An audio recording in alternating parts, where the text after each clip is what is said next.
Le soleil déclinait doucement à l'horizon, teintant le ciel de teintes orangées et rosées, lorsqu'Amara essuya du revers de la main la sueur qui perlait sur son front. Devant elle, sa récolte du jour, 3 modestes fagots de manioc, une poignée de légumes et quelques ignames. Ce n'était pas grand-chose, mais c'était le fruit d'un labeur honnête, et elle en rendait grâce au ciel. À 24 ans, Amara portait déjà sur ses épaules le poids de nombreuses années. Son père était parti trop tôt, quand elle n'avait que 15 ans, laissant sa mère malade, clouée au lit par une souffrance qui refusait de la lâcher. Depuis 9 longues années, Amara se levait avant l'aube pour travailler dans les champs d'autrui, laver le linge au bord de la rivière, accepter n'importe quelle tâche honnête qui lui permettait de ramener de quoi nourrir sa mère et payer ses remèdes. Pendant ce temps, les filles de son âge convolaient en justes noces, fondaient des foyers, riaient aux éclats sous les manguiers.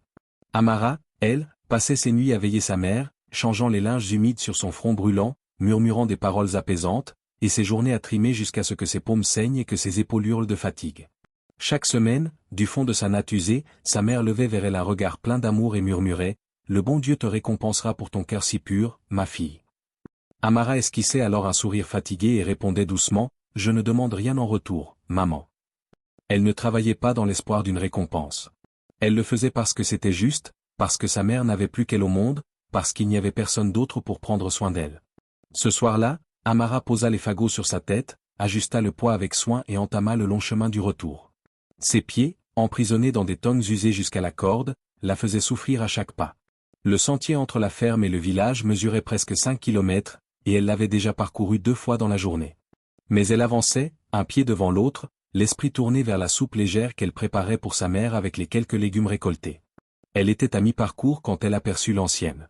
Assise au bord du chemin, près d'une grande jarre d'argile remplie d'eau, la femme semblait à bout de force. Son pagne, délavé et rapiécé à plusieurs endroits, portait les marques du temps. Son foulard, noué à la va-vite, laissait voir des mèches grises. Elle devait avoir une 60aine d'années, peut-être plus. Ses yeux, pourtant, restaient doux, empreints d'une lassitude profonde mêlée d'inquiétude. « Ma fille, s'il te plaît » appelait-elle d'une voix faible alors qu'Amara s'approchait. « J'ai puisé cette eau à la source, mais mes forces m'abandonnent. Je n'arrive plus à la porter jusqu'à chez moi. Ma maison n'est pas loin, juste au bout de ce petit sentier. Peux-tu aider une vieille femme, je t'en supplie » Amara s'arrêta net. Ses propres charges pesaient déjà lourd sur sa nuque et ses épaules. Le soleil allait disparaître, sa mère l'attendait, inquiète. Il aurait été si simple de répondre « Pardon, maman, je suis déjà bien fatiguée, j'ai mes propres fardeaux. » Mais quand son regard croisa celui de la vieille, elle y lut une détresse sincère. Ce n'était pas une mendiante ordinaire. C'était une mère, une grand-mère, une femme vulnérable abandonnée au bord de la route. Comment tourner le dos ? Bien sûr, maman, répondit Amara en posant doucement ses fagots par terre. Laisse-moi t'aider. Le visage de la vieille s'illumina d'un soulagement mêlé de gratitude infinie. Que Dieu te bénisse, mon enfant. Que Dieu te bénisse 1000 fois. Amara saisit la lourde jarre et la hissa sur sa tête. L'eau clapota légèrement, le poids était plus écrasant qu'elle ne l'avait imaginé.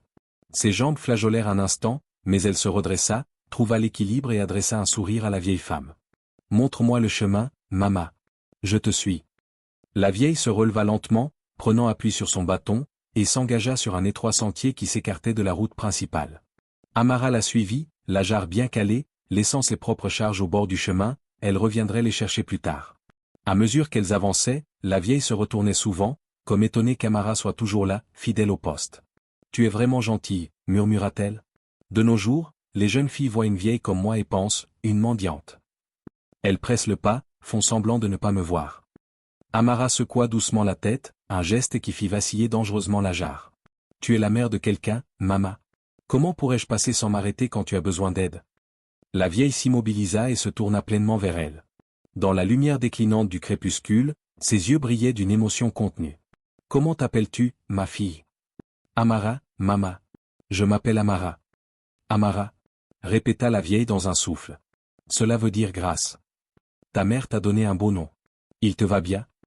Elles reprirent leur marche. Le sentier s'allongeait plus qu'Amara ne l'aurait cru, serpentant à travers les buissons, franchissant un petit ruisseau sur des pierres glissantes. La nuque d'Amara brûlait sous le poids, ses pieds trébuchaient sur les racines et les cailloux. Pourtant, pas une plainte ne franchit ses lèvres. « Es-tu mariée, Amara » demanda la vieille. « Non, maman. Je m'occupe de ma mère malade. Il n'y a pas de place pour le mariage dans ma vie en ce moment. »« Pas de place, ou pas de prétendant ?» Amara eut un sourire triste. Les garçons du village cherchent des épouses qui apportent une dot, des alliances familiales, un statut. Moi, je n'ai à offrir que mon travail et mon cœur. Pour eux, ce n'est pas suffisant. Imbécile, marmonna la vieille. Ils regardent le pagne et non la femme qui le porte.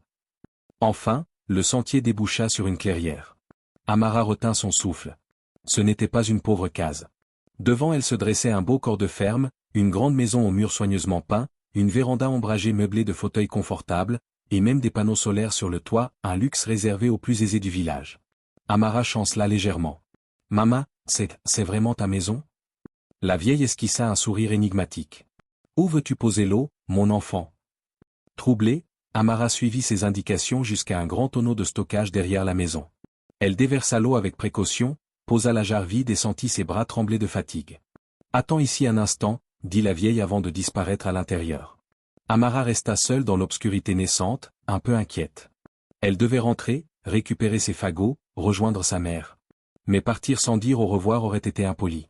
La vieille revint bientôt, un petit sac à la main. « Pour ta gentillesse » dit-elle en le glissant dans les mains d'Amara. « Non, maman, je ne peux pas accepter d'argent. Je t'ai aidé parce que c'était juste, pas pour être payé. »« Je sais, » répondit la vieille, les yeux pétillants. « C'est précisément pour cela que tu dois le prendre. Fais-le pour les remèdes de ta mère, je t'en prie. » À contre-cœur, Amara accepta. Le sac semblait contenir quelques billets. Elle s'en servirait pour les médicaments, comme la vieille le souhaitait. « Merci, maman. Il faut que je parte maintenant. Ma mère va s'inquiéter. »« Attends, » dit la vieille. « Ton nom de famille ? Où habitez-vous ? » ?»« Nous vivons à Imada, maman. Ma mère s'appelle Chioma, fille d'Okafor. Tout le monde nous connaît. » La vieille hocha lentement la tête, comme si elle gravait chaque mot dans sa mémoire. « Va en paix, Amara. Je sens que nos chemins se recroiseront. » Amara rebroussa chemin en hâte, ramassa ses fagots et rentra chez elle alors que la nuit tombait. Lorsqu'elle poussa la porte de leur petite case, sa mère était éveillée, le visage marqué par l'angoisse. « Amara, j'étais morte d'inquiétude. Tu rentres si tard ? » ?»« Pardon, maman. J'ai aidé une vieille femme à porter sa jarre d'eau. » Amara posa ses charges, alluma leur petite lampe à pétrole. Sa mère sourit faiblement. « Tu as un cœur en or, ma fille. » Ce n'est que plus tard, en se changeant, qu'Amara se souvint du petit sac. Elle le sortit de son pagne, l'ouvrit, et ses mains se mirent à trembler violemment. Ce n'était pas quelques billets. C'était une liasse épaisse, plus d'argent qu'elle n'en avait jamais vu de sa vie, au moins 50 000 néras, peut-être davantage. « Maman » souffla-t-elle, les larmes aux yeux. « C'est trop. Il faut que je le rende. » La vieille a dû se tromper. Mais la nuit était trop noire, et elle ignorait le nom de la femme et le chemin exact. Elle attendrait le lendemain. Cette nuit-là, le sommeil la fuya. Elle revoyait sans cesse la vieille, la belle maison, le don inattendu. Qui était cette femme ? Pourquoi tant de générosité ? Et pourquoi ces questions, comme si elle la jaugeait ? Le lendemain matin, dès l'aube, Amara repartit. Mais arrivée à l'endroit où le sentier bifurquait, elle ne trouva rien. Elle chercha pendant plus d'une heure, arpenta la route dans les deux sens, le chemin avait disparu. Les villageois qu'elle interrogea la regardèrent avec étonnement. « Une grande maison par là ? Il n'y a que des broussailles épaisses, ma fille. » Désemparée, Amara finit par renoncer et se rendit au marché acheter les médicaments pour sa mère. Au moins, cet argent servirait à faire le bien, comme la vieille l'avait voulu. Les semaines suivantes furent plus douces. Grâce aux remèdes, la santé de sa mère s'améliora sensiblement. Il y avait à manger dans la maison. Amara s'offrit même un nouveau pagne pour l'église. La vie reprenait des couleurs. Puis, un dimanche, après la messe, elle la vit. La vieille se tenait près du portail de l'église, mais elle n'était plus vêtue de hardes rapiécées. Elle portait de beaux habits coûteux. Les gens s'inclinaient légèrement devant elle, l'appelaient « Ma » avec respect. À ses côtés se tenait un jeune homme grand, élégant, vêtu d'une chemise et d'un pantalon impeccable. Le cœur d'Amara s'emballa. Elle tenta de s'éclipser discrètement, mais le regard de la vieille la trouva dans la foule. « Amara » lança-t-elle d'une voix claire. « Amara, fille de Chioma. » Tous les regards se tournèrent vers elle. Impossible de fuir.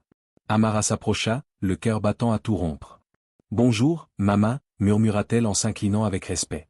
La vieille sourit, ce même sourire mystérieux qu'Amara avait vu 2 semaines plus tôt. « Ma chère enfant, je te cherchais. Viens, il y a quelqu'un que tu dois rencontrer. » Elle se tourna vers le jeune homme. « Chidi, voici la jeune fille dont je t'ai tant parlé. Voici Amara. » Chidi s'avança. Amara lut dans ses yeux la même bonté qu'elle avait vue chez sa mère. « Ravi de te rencontrer, Amara. Ma mère ne parle que de toi depuis 2 semaines. Amara, complètement perdue, balbutia, Maman, je ne comprends pas. La vieille prit sa main. Viens marcher avec nous, mon enfant. Il y a beaucoup à t'expliquer. Ils s'éloignèrent vers un coin tranquille du jardin de l'église, loin des oreilles indiscrètes. Le ton de la vieille devint grave. Amara, mon fils Chidi a 30 ans. Il est prospère, il réussit dans ses affaires, et il est toujours célibataire. Depuis 3 ans, je cherche pour lui une épouse. Pas n'importe laquelle, une femme au caractère vrai, à la gentillesse sincère, à la bonté profonde. J'ai mis à l'épreuve des filles de familles riches et de familles modestes. Amara sentit un frisson la parcourir. La compréhension se faisait jour. Je m'habillais simplement, parfois avec mes plus vieux pagnes, et je m'asseyais au bord de la route ou au marché, demandant de l'aide pour des choses simples, porter une jarre, indiquer un chemin. Des gestes qui ne coûtent rien d'autre que de la bonté. Sais-tu combien de filles se sont arrêtées pour m'aider en 3 ans, Amara? Amara secoua la tête, incapable de parler. 4 seulement. Sur des centaines. Et parmi ces 4, toi, tu étais différente. Les autres m'ont aidé, oui, mais à la hâte, avec impatience, comme si elles avaient hâte de se débarrasser de la vieille mendiante. L'une m'a jeté de l'argent en me disant d'engager quelqu'un. Une autre m'a aidé mais n'a cessé de se plaindre de ses ongles abîmés. Toi seul m'as traité avec respect et dignité. Tu as porté cette lourde jarre sans te plaindre, alors que je voyais bien ton épuisement. Tu as refusé l'argent. Tu m'as appelé Maman avec une chaleur vraie. Des larmes roulèrent sur les joues d'Amara. Je faisais simplement ce qui était juste. Précisément, dit la vieille, les yeux humides à son tour. C'est exactement la belle-fille que je veux. Une femme qui agit bien non pour une récompense, non pour être vue, mais parce que c'est bien. Chidi prit la parole, la voix douce, Amara, je sais que tout cela est soudain et surprenant. Ma mère a des méthodes, originales. Mais elle est sage. Elle sait qu'une bonne épouse ne se mesure ni à la fortune familiale, ni à la beauté, ni au diplôme. Elle se mesure au cœur. Il marqua une pause, les yeux sincères. Me permettrais-tu de te fréquenter, de mieux te connaître? Sans pression, sans hâte. Juste une chance de voir si nous pourrions nous convenir. Amara regarda la mère, puis le fils, l'esprit en tourbillon. Cela ne pouvait pas lui arriver. Pas à elle. Mais, ma mère est malade, balbutia-t-elle. Je n'ai pas de dot, pas de bien à apporter. Je n'ai rien. La vieille serra sa main. Tu as tout ce qui compte, mon enfant. Tu as du caractère. Tu as de la bonté. Tu as de la dignité et de la force.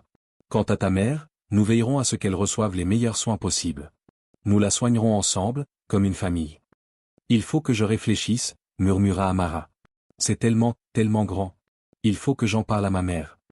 Bien sûr, répondit Chidi. Prends tout le temps qu'il te faudra. Puis-je venir demain pour rencontrer ta mère comme il se doit? Amara hocha la tête, encore étourdie, et leur indiqua le chemin de la maison. Cet après-midi-là, quand elle raconta tout à sa mère, la vieille femme pleura de joie. Je te l'avais dit, ma fille. Je te l'avais dit, Dieu récompense les cœurs purs. Mais sois certaine de ta décision. Ne te marie pas pour fuir la misère. Mariez-vous seulement si tu peux respecter et aimer cet homme. Le lendemain, Chidi vint à leur humble case. Il ne sembla nullement gêné par la pauvreté du lieu ni mal à l'aise sur leur natte usée. Il s'assit avec respect, parla doucement à la mère d'Amara, les traita toutes deux avec une chaleur sincère. Les semaines qui suivirent, il revint souvent.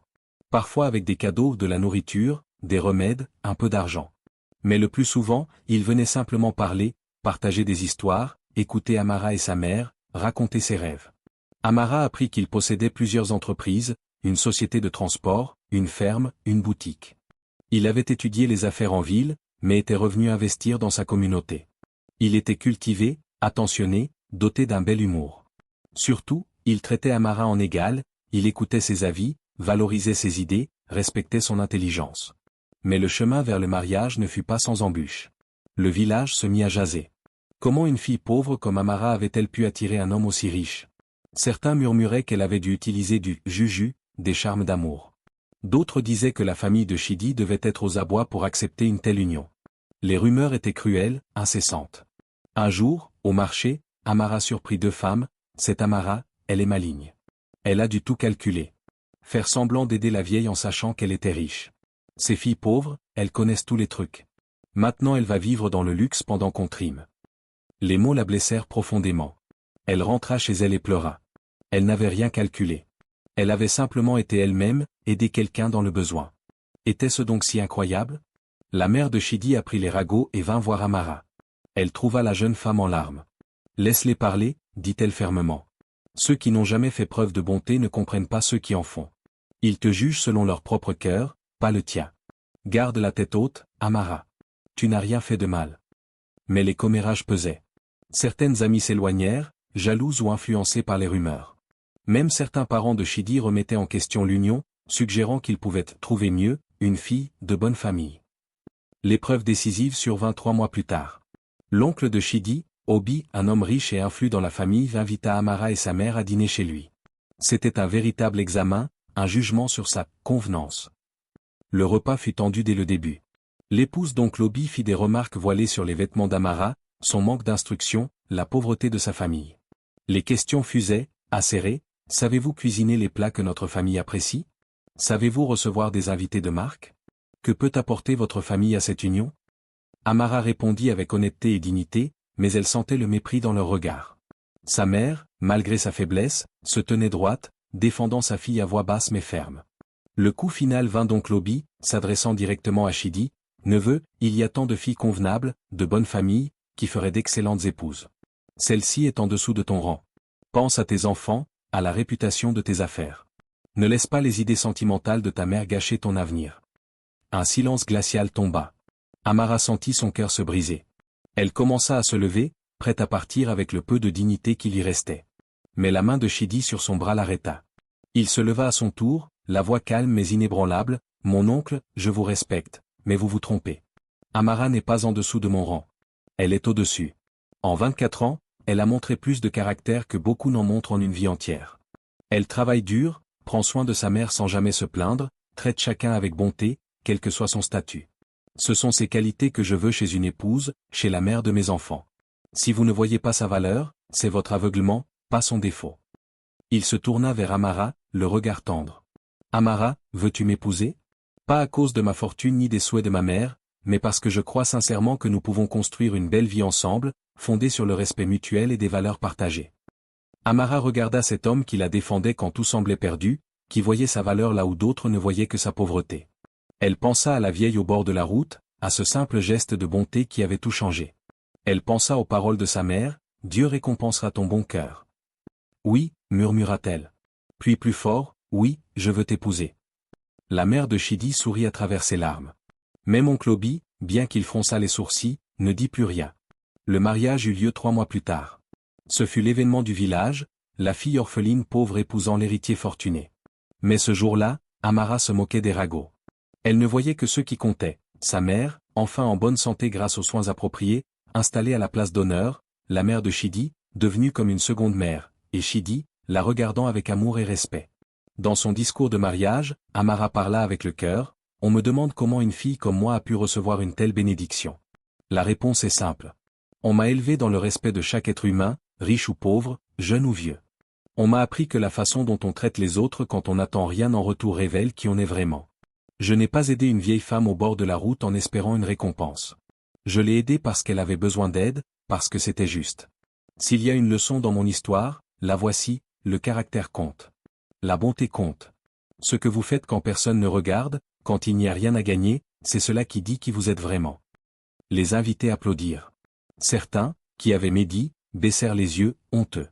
Plus tard, pendant la réception, la belle-mère prit Amara à part. Je veux te dire quelque chose. Tu n'as pas été la dernière que j'ai mise à l'épreuve.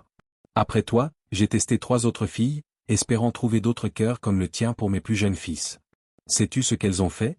Elles m'ont vu dans mon vieux pagne, assise au bord de la route, et elles ont traversé pour m'éviter. Elles n'ont même pas tourné la tête.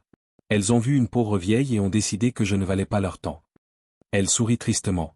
C'est pour cela que j'ai su que tu étais spéciale, Amara. Dans un monde où la plupart des gens n'aident que ceux qui peuvent leur rendre l'appareil, toi, tu as aidé quelqu'un que tu croyais démuni de tout. Voilà la vraie bonté. Les années passèrent. Amara et Chidi construisirent un mariage solide, bâti sur le respect mutuel et des valeurs communes. Ils eurent 3 enfants, qu'ils élevèrent dans les principes que la mère d'Amara lui avait transmis. Amara n'oublia jamais ses origines. Elle créa une association pour aider les filles pauvres à accéder à l'éducation et à une formation professionnelle. Souvent, elle se rendait au marché ou sur les routes, vêtue simplement, aidant les anciens à porter leurs charges ou guidant des inconnus, enseignant par l'exemple à ses propres enfants. Les ragots du village finirent par s'éteindre. Et dans le cœur de chacun, resta l'histoire d'Amara, celle d'une jeune femme qui, par un simple geste de bonté désintéressée, avait prouvé que la vraie richesse est dans le cœur.